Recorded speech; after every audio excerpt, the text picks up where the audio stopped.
Hello, I hope you've had a lovely Christmas time. I thought today I'd show you some art materials which I've picked up throughout December and also some Arty Christmas presents which I received. First of all, I've got a 2-pack of Canson XL watercolour pads. I buy these over and over again. I think they're the nicest cellulose paper pads which I've tried, and I really enjoy them for swatching and playing around, and also for watercolours where I'm only painting one layer. I did a video a while back, which I'll link to down below, where I was trying out the watercolour palette, which had been recommended by a watercolour teacher on a course that my friend was taking. One of the colours that had been suggested was light red, and I'd not come across it before, so I decided to get hold of one. And I've already squeezed some of it out because I'm sharing it with my friend who's doing the course. So this was a Jackson's Art order I'd put in a couple of weeks ago. I'd also picked up QoR's Bohemian Green Earth. I'd spotted it some time ago, and I'm a bit of a sucker for natural green colours, so I wanted to try that out too. And then I also got hold of Sennelier's Warm Grey.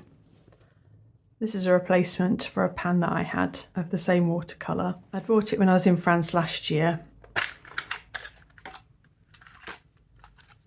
and I've really been enjoying it, but it's getting near to the bottom now. It's a really good sand colour for the beaches around here. And then I'd also picked up another replacement colour. This is Gallo's Notturno, and it's a colour that I've really enjoyed this year and nearly run out my old half pan of it. I put this order in though before I knew that Gallo were bringing out watercolour tubes, and I have put in an order directly with Gallo since then for some of their tubes. They've not arrived yet, so I'll do a separate video on those once they've come. And then I also did a more recent Jackson's order, which has got a couple of watercolours in it as well, so I'll get those out now. I'd wanted to try out a Michael Harding watercolour. This is the first one that I've ever had, and I picked out olive green. And then I also bought a Winsor & Newton Perylene Green. I really do love this colour, but I've just got it in a whole pan from Roman Szmal, which is too big really for travel palettes. So I thought I'd get a tube version so that I can use it to fill up travel palettes. So I'll swatch all of these out a bit later in the video. Also in the Jackson's Art order, I picked up Golden's Heavy Body Acrylic in teal. I think this is the colour that was used to replace their old cobalt turquoise after they discontinued it. I think they've introduced a new cobalt turquoise now, but this teal is a more opaque version, and so I wanted to try this out with my acrylic painting. I'd also got a few more oil pastels, and these are Holbein's, and I wanted to get a few shades that I don't have in my Paul Rubens higher set or out of my Sennelier oil pastels. Though opening these up now, I think they're a bit darker than I was hoping for, but I'll swatch them out later and compare them a bit later on as well. Then I also bought a few pencils from Jackson's Art. I'd seen some discussion on the best matte black pencils. I've really been enjoying the General's charcoal pencils, but I thought I'd try out some other brands for comparison. So this is the Conte à Paris Carbone 3B. And that is really nice and soft actually. And then I've also got the Conte à Paris Pierre Noir 3B.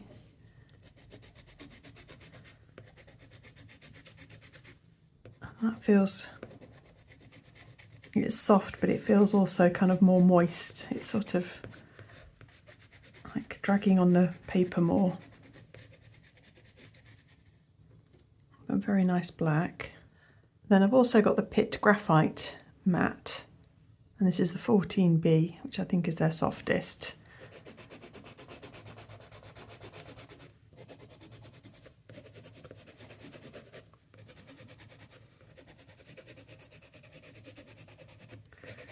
And that's very pleasant.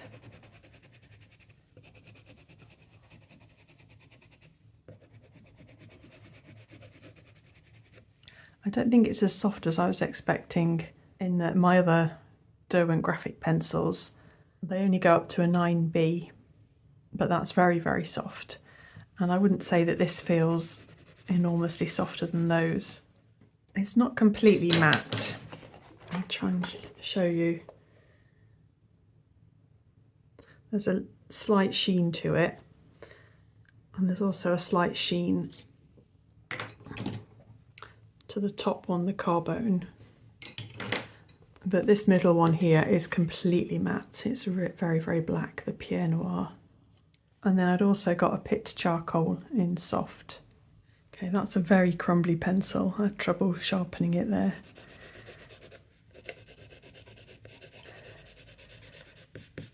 I know that often you're supposed to use a knife on charcoal pencils, but this is the first one I've had that hasn't worked well in the fat end of my comb sharpener. And just by way of comparison, this is my General's extra soft charcoal pencil.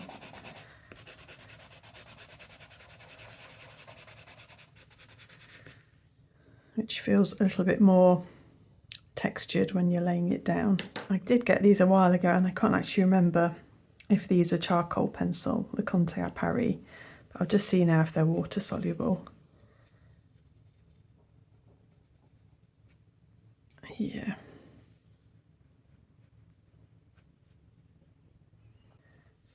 So I'm hoping that this, yeah, that's good. So the graphite isn't water soluble, but these bottom two charcoal pencils I think will be.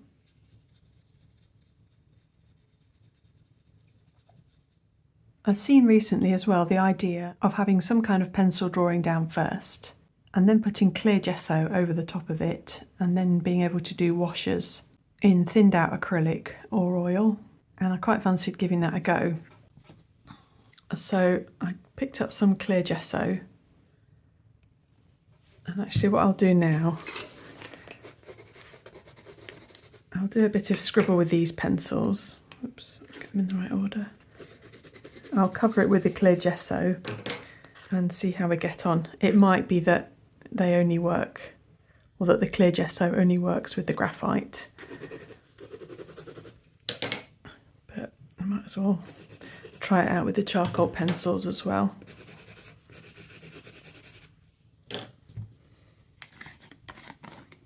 So I'll just get it off the lid.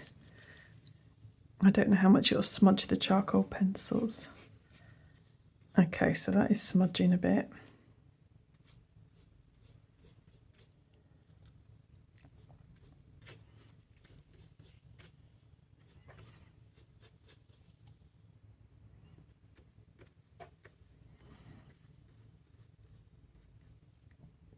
A tiny bit's coming off the graphite, but it's not as bad as the charcoal pencils. I really do like using charcoal pencil in my mixed media pieces, but they do tend to make everything look a bit muddy when you do any layers over them.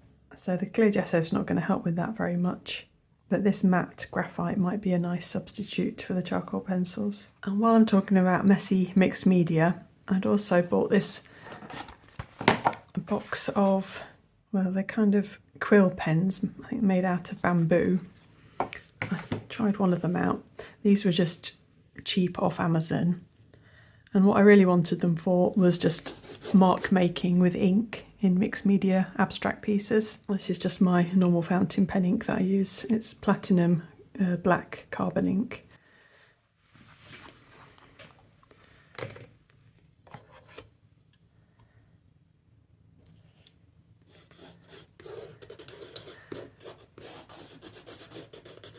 So I just wanted to be able to do very kind of rough abstract lines, which are a little bit more irregular than with a fountain pen.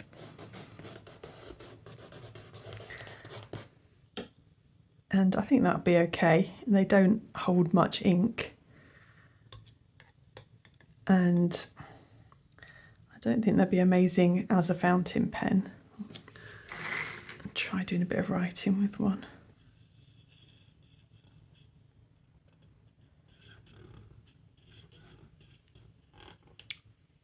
Yeah, they don't have very good, the line across the nib doesn't feel very precise. Like, I don't feel like I've got good contact with the paper, unlike when you're using an actual metal nib.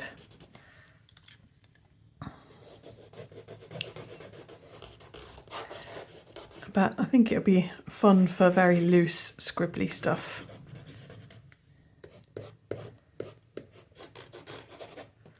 And then for Christmas I received these lovely art books.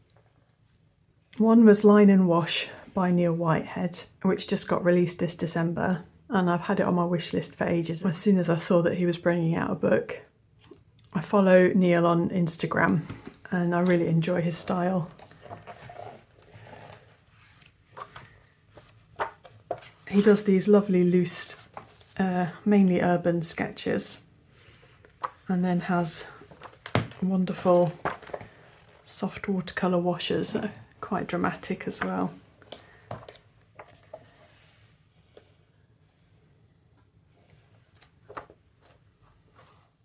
And my brother really liked this book too, who we were staying with for Christmas. So I actually left him with the copy that I received for Christmas, and I ordered this again.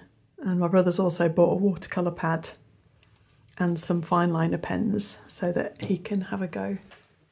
This is a sketchbook that I took away with me for Christmas. And then here are a couple of the watercolours that I did using this book as inspiration.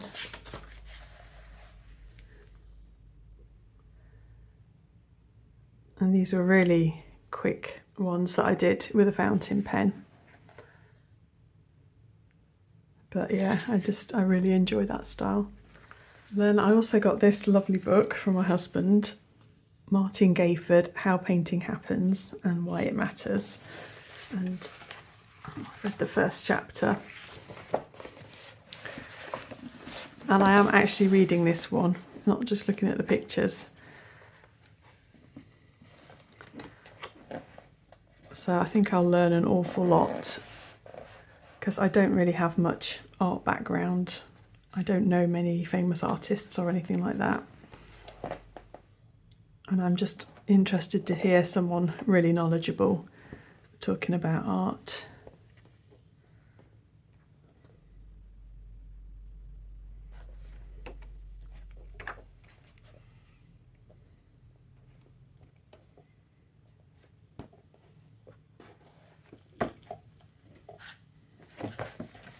And then finally, a book that my daughter bought me. This is Realistic Abstracts by Kees van Aalst.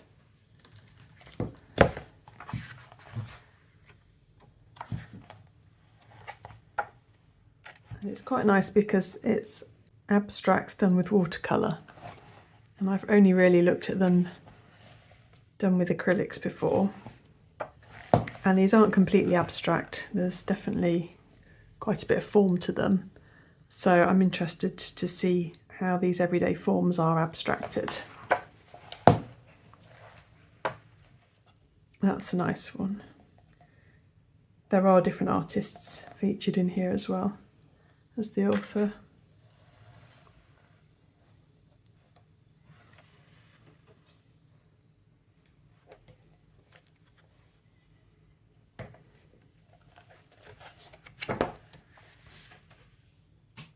And then something that I was really excited about, this was another Christmas present from my husband at my suggestion, and it's a watercolour set from the company Beam. So I've had my eye on these Beam paints for a couple of years, been wanting to try them out. I think they come from Canada. That's a nice sticker. And a little sample. So I really like these QoR tins. And there are different sets that come with 6 Beam paints and a QoR, I'm probably not pronouncing that right, but a QoR Sport fountain pen. And then a Beam paintbrush, a size 4. And that's a screw-on one. So you can choose which paints you want in the sets. And these were the ones that I'd selected. I tried to choose colours which I don't have similar to in my watercolours already. And they come in these lovely little containers. There's no plastic at all. And there's a handmade watercolours. So I'll swatch those out in a bit as well. The fountain pen came with a blue ink cartridge, but I like to have refillable cartridges. So I'd ordered this little plunger cartridge online that goes with it. And I filled that with my waterproof platinum carbon ink.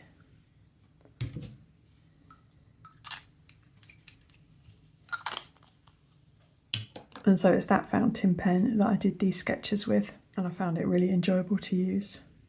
And then I'll just show you this lovely present from my friend Panda.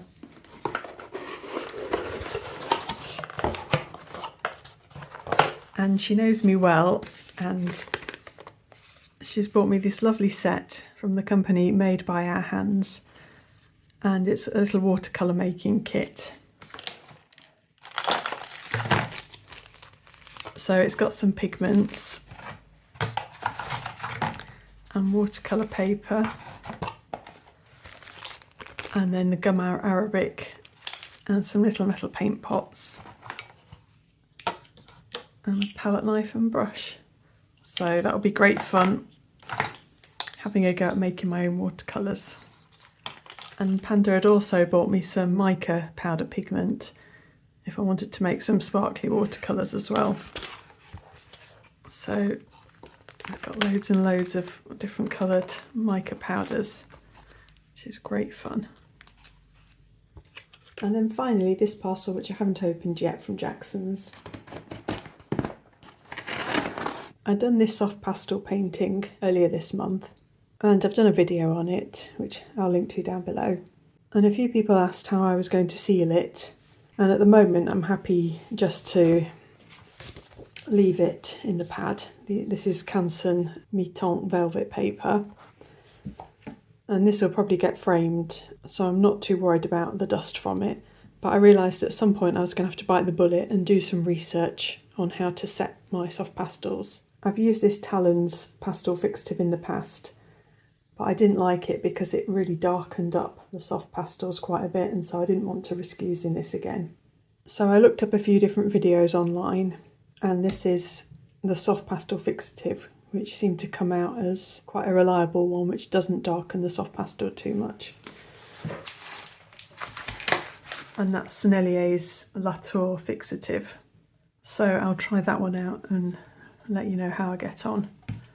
And also, while I was doing that soft pastel painting, I struggled a bit for greys. The only greys that I'd got that were close to the shades I really wanted were the very hard Prismacolor Nu pastels.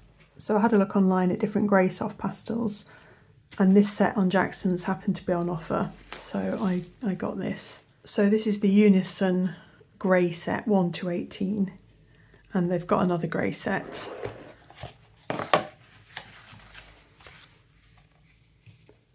But I thought these were the colours that would suit me best. So you've got kind of the bluey greeny greys, the purpley greys, and then the very neutral greys. This is my Sennelier plein air landscape set, and it's absolutely beautiful.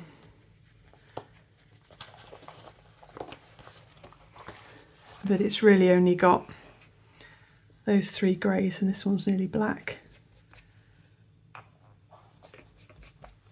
So very, very pale, and then that one mid one, and there's a kind of a purpley one over here. Yeah, I think that's going to be great. They look really nice, and I'll try those out in a minute. And then the final thing that I bought was another golden heavy body paint, and this had been out of stock when I put in this other order, and that's Titan Violet Pale. I really love the Titan colours, really lovely pale pastel colours.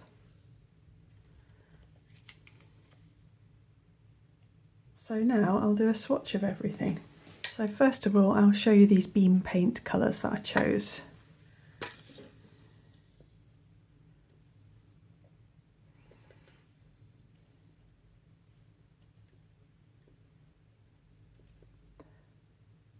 It's the first day that I've been back at home, so I'm curious to swatch this out in comparison to the buff titaniums that I've got.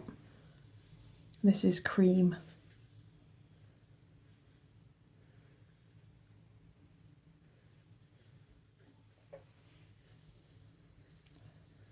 And this is Daniel Smith's buff titanium.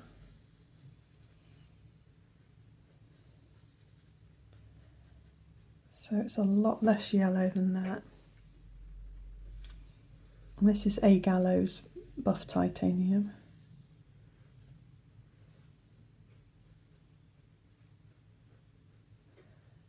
Which is a bit less yellow, but darker. And when we're on a similar colour palette, I'll show you this Sennelier warm grey.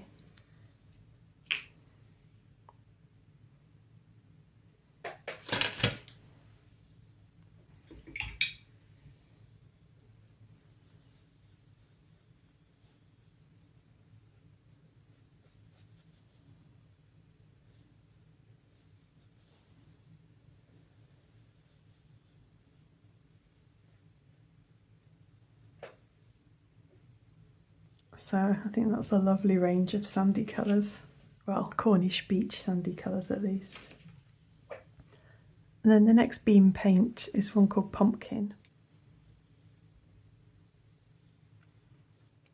And it's actually a little bit brighter than I was hoping for.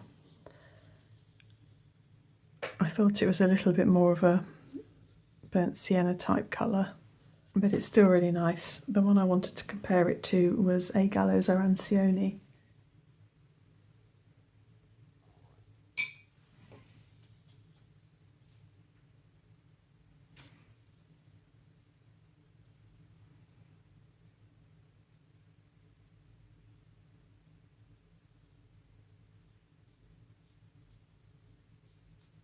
So it's similar, but a little bit cooler. Then the next beam paint is this one called Beach Rose.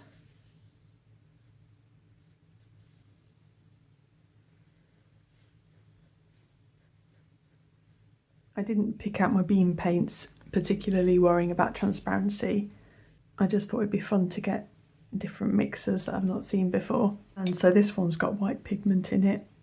I haven't got anything exactly the same as it. The closest I've probably got is this Mijello Mission Gold Quinacridone Permanent Magenta.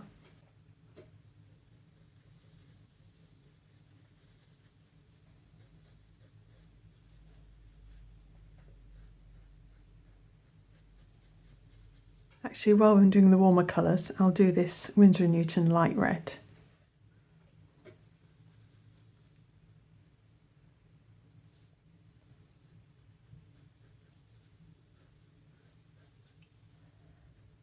When I was swatching out the palette that this was going to belong to, I was saying I thought it was a slightly odd beginner's palette. This is the closest thing there is to a warm or a cool red for that matter. And it's a PR 102. The suggested palette also included burnt sienna, so I'll just show you Winsor & Newton's burnt sienna by way of comparison.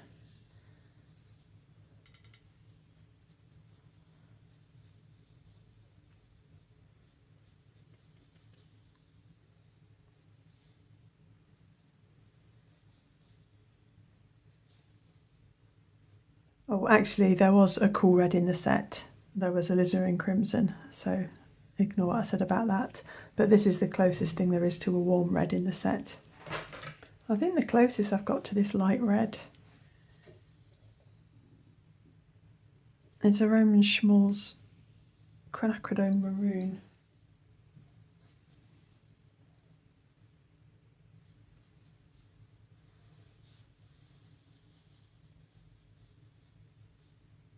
And that's a PR 206, but it's a little bit cooler than this light red. And then this is a Gallo's Notturno. This is a funny one, it always looks redder in the pan than when you lay it down.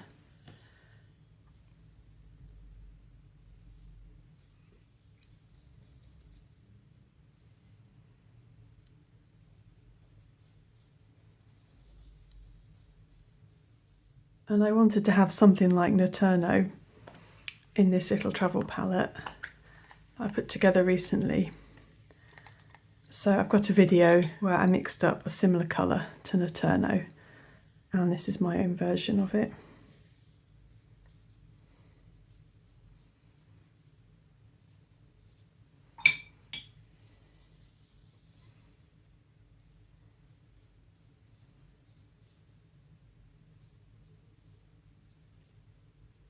So I'll link to the video where I put this set together and make up this purple as well.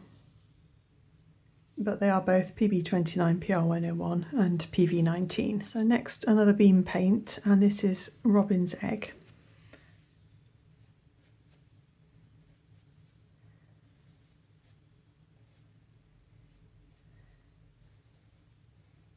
Which is quite an opaque paint because of the white in it. It's PG7 and PW6.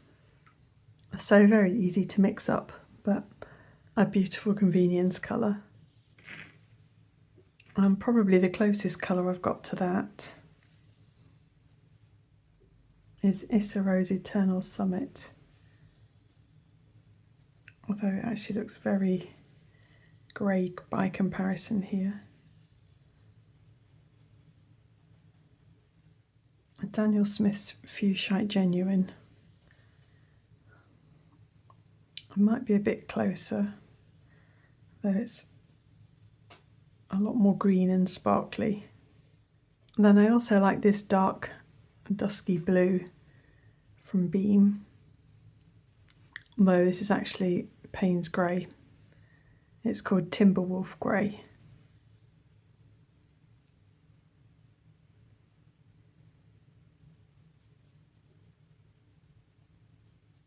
And it doesn't give pigment information on this, it just says Payne's Grey. I think probably the closest I've got to it is maybe this Daniel Smith Sodalite Genuine, though that's not as warm. Now that the Timberwolf's drying, there's almost a creamy pinky element to it. I'm just going to try out Schmincke's Haze Blue, because that dries with a kind of a creamy yellowy element to it. I'm curious to see. I mean, it goes down cooler. And then I'll show you all the lovely greens that I've got. This Beam one, Boreal, is probably the bluest of them all.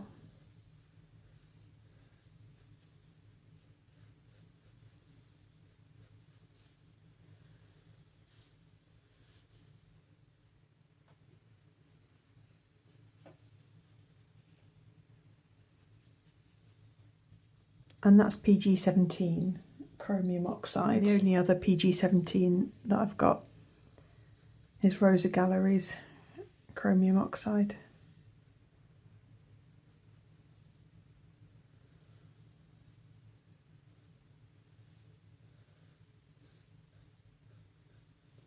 Which is quite a bit warmer by the looks of it. And then I'm excited to try out my other new ones. So this is the QoR Bohemian Green Earth. And it's not a PG23 green earth, it's a mixture of quite a few.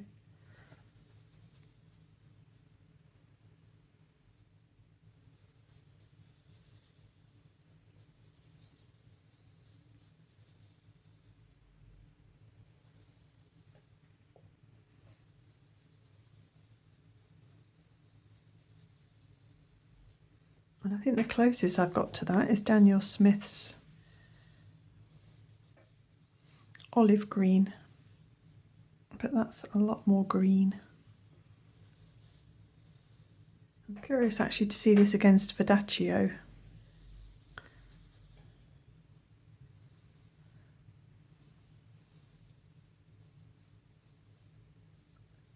not dissimilar, but Verdaccio is more brown, or more browny grey.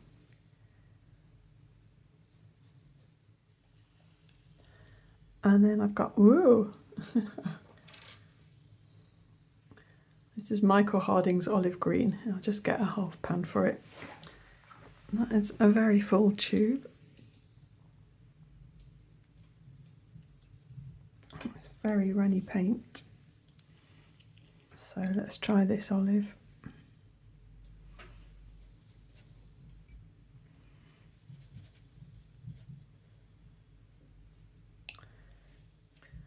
It's very pigmented.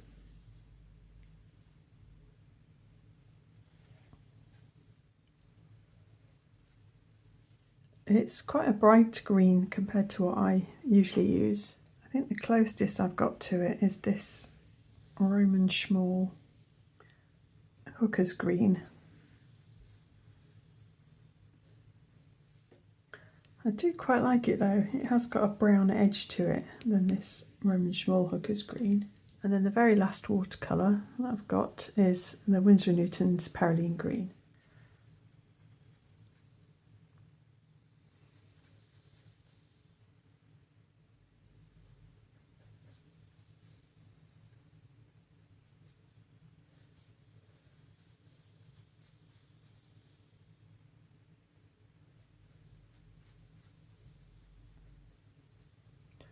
I looked at a few videos of Perylene greens and I chose the Winsor & Newton one because it seemed to be the warmest of all of the Perylene greens. So this is the only other Perylene green that I've got, and this is Roman Szmal's in a whole pan. And it's actually pretty similar.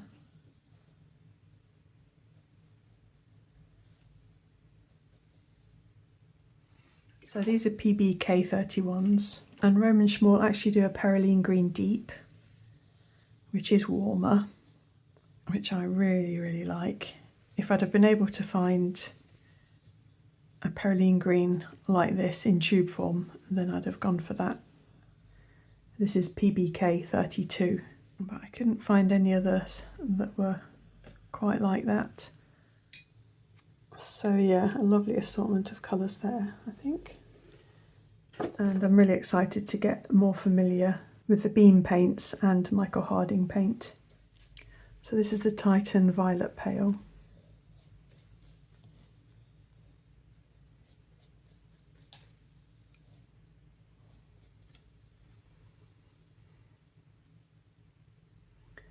And it's just PW6 and PR101. And it would be an easy enough one to mix up yourself, but I really like the immediacy of the pre-mixers. And this is the teal.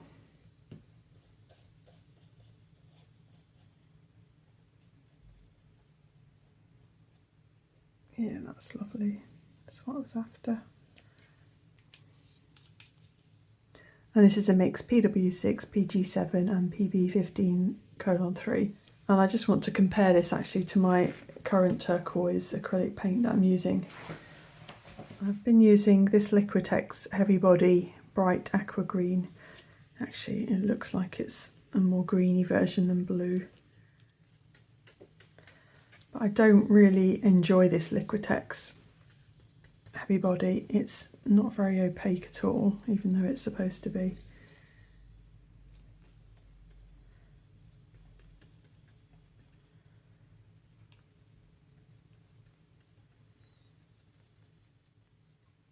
And yeah, it's the same pigments, but just not as opaque and more green leaning. I don't know if you can see there the paper showing through on the Liquitex one. This already feels like the world's longest video, but I just want to scribble with these oil pastels and compare colours as well. So this is Horizon Blue, and I was just looking for a nice light blue.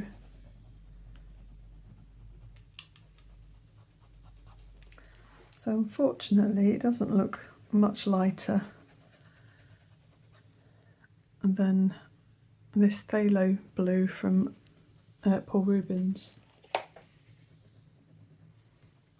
These are the lightest ones from that set.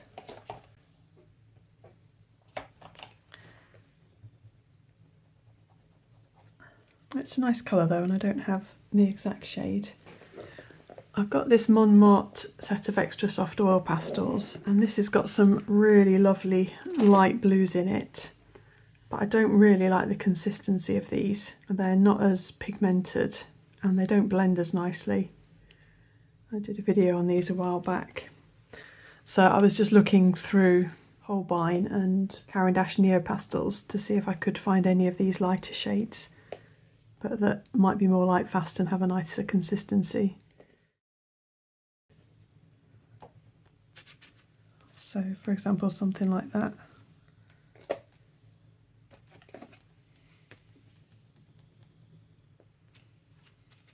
And then I was also after some pale lilac colours. So this one is, well, lilac.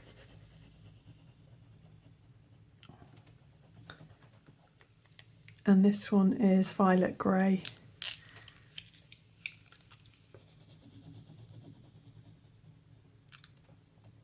Again, they're both darker than what I was after really, though I haven't got a lilac at all in my higher oil pastel set. And the most similar one I've got is this kind of transparenty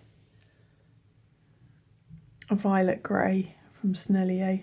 And again, these Montmartre ones, I've got some nice lighter ones. That's the kind of thing I was looking for.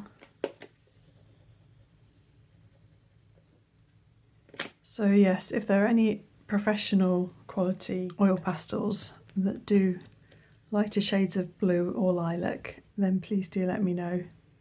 I'll just have a little play with some of these now as well.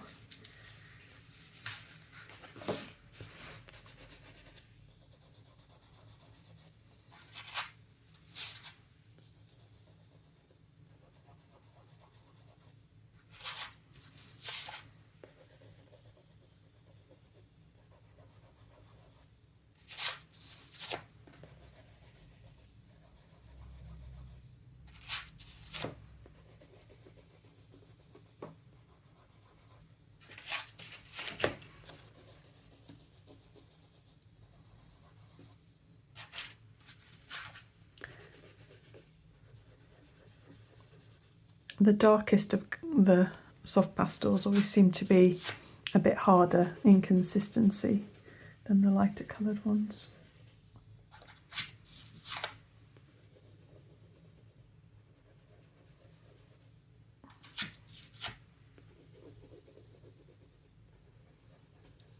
It might be to do with the proportion of pigment, coloured pigment in them, I don't know.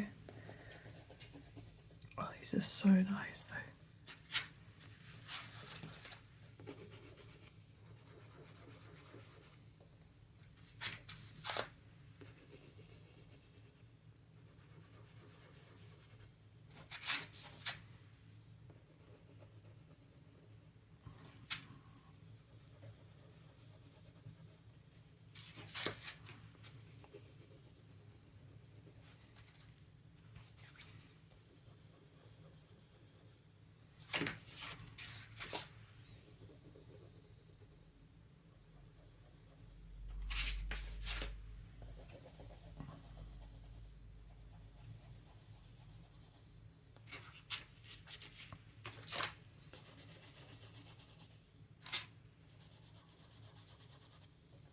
I think that one just had a little bit of coating on it and I was stopping the colour coming through as much.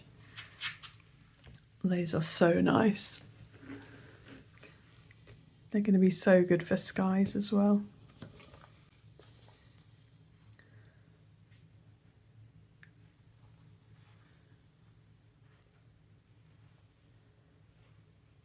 So not actually really any duplicates at all there. And I do love the Unison soft pastels. I think the Sennelier and the Unison are my favourite, above the Schmincke and the Jacksons and the Rembrandts that I have. I'm getting all excited at seeing all these nice landscapey colours together. So I'll leave it there now anyway.